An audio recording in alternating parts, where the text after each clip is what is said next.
예수소망교회 신주리 목사입니다. 새벽 말씀 묵상 매일 성경 요한복음 18장 1절에서 11절까지의 말씀으로 아버지께서 주신 잔이라는 제목으로 말씀드립니다. 예수님께서 제자 겟세마네 동산에서 이제 그 가룟 유다가 이끌고 온 유대인들 로마의 군인들에게 체포를 당하시는 내용입니다. 예수님은 자신을 잡으러 온 사람들 앞으로 당당하게 나아가셨고 또 자신의 그 따르는 제자들을 그들의 위협에서 지키셨습니다. 그러나 칼을 휘두르는 그 베드로는 만류하시고 책망하십니다.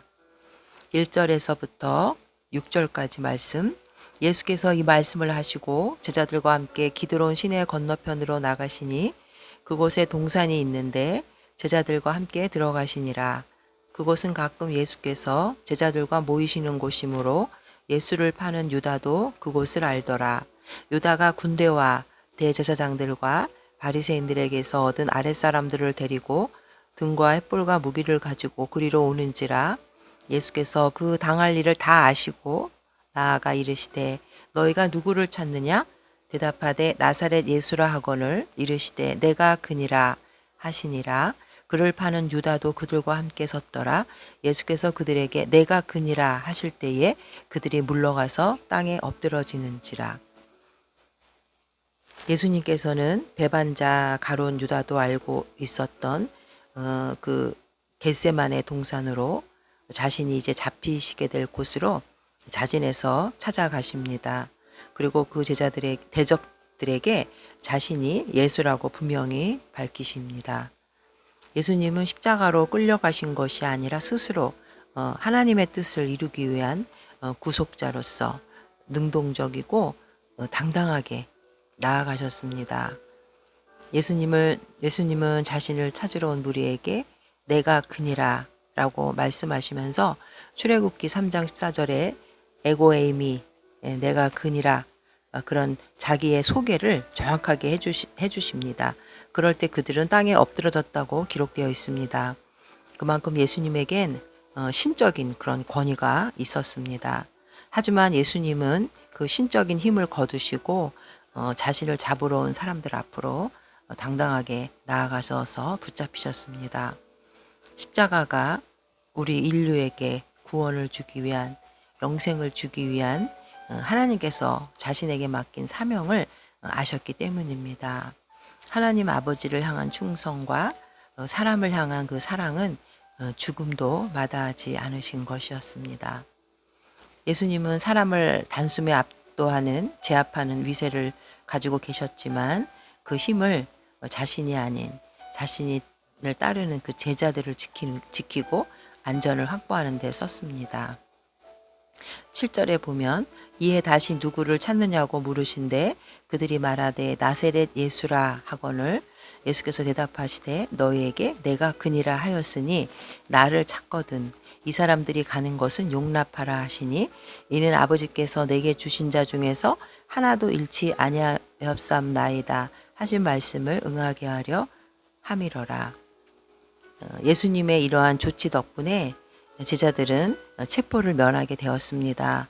그들이 유대인들에게 잡혀서 고문받고 고통당할 것을 아셨기 때문에 예수님은 제자들을 사랑하심으로 인해서 자신은 이제 십자가의 죽음을 앞두고 있지만 제자들을 사랑하심으로 이들을 보호하시는 그러한 말씀을 하신 것입니다.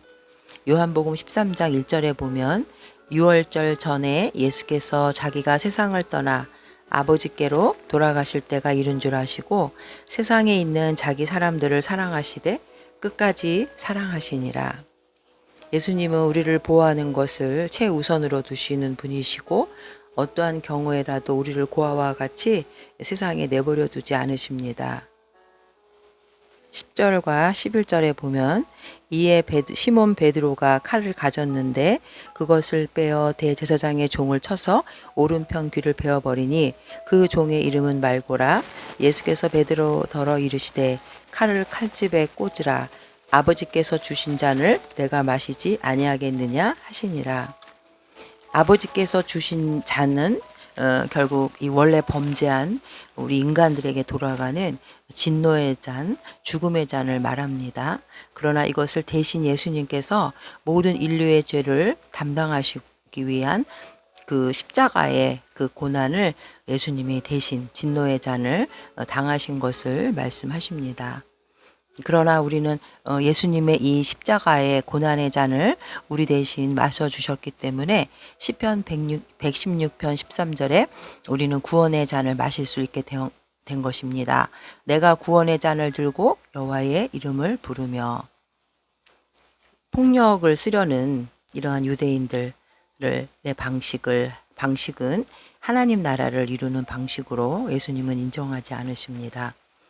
베드로의 그 칼은 무기를 들고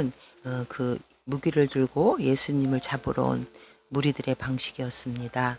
그러나 예수님의 방식은 비폭력 저항이었습니다. 예수님은 모든 불의에 맞서셨지만 칼을 휘두르지 않으셨습니다. 십자가의 죽음에 이르기까지 그 방식을 고수하셨습니다. 그리고 마침내 그 십자가로 그 칼을 이기셨습니다. 예수님께서는 하나님의 때 구원의 계획을 거부하거나 피하지 않으시고 온전히 자발적으로 순종하시면서 희생의 본을 보이셨습니다. 그리고 자신이 체포를 당하는 위기의 순간에도 제자들을 놓아달라고 요청하시며 제자들을 향한 그 변함없는 사랑을 우리에게 보여주고 계십니다. 오늘 말씀을 통해서 우리는 예수님의 이 자발적인 희생과 십자가의 사랑으로 영생을 얻게 되었고, 이 세상의 악에 대해서 당당하게 자발적으로 만왕의 왕으로 나아가는 그 예수님의 모습 속에서 우리도 이 세상의 악에 대해서 당당하게 주님을 따라가는 제자로서의 그렇게 승리를 주시는 주님을 믿고 나아가는 성도님들 되시기를 주님의 이름으로 축원드립니다. 사랑의 하나님 아버지, 우리의 인류의 죄를 대속하시기 위해서 십자가 고난을 당하기 위해서 당당하게 예루살렘 성으로 나아가시는 주님의 모습을 바라봅니다. 자신을 잡으러 온 군대에게 내가 그니라 하면서 자신의 사역을 말씀하신 주님, 자신과 함께 있었던 제자들을 사랑하시되 세상 끝까지 떠날 때까지 세상에 있는 제자들을 사랑하시되 끝까지 사랑하시는 그 주님의 사랑의 모습에서 저희들도 주님 앞에 갈 때까지 끝까지 주님을 사랑하고 주님께서 가신 그 십자가의 길을 묵묵히 따라가는 자들 되게 하여 주시옵소서. 예수님의 이름으로 기도합니다. 아멘.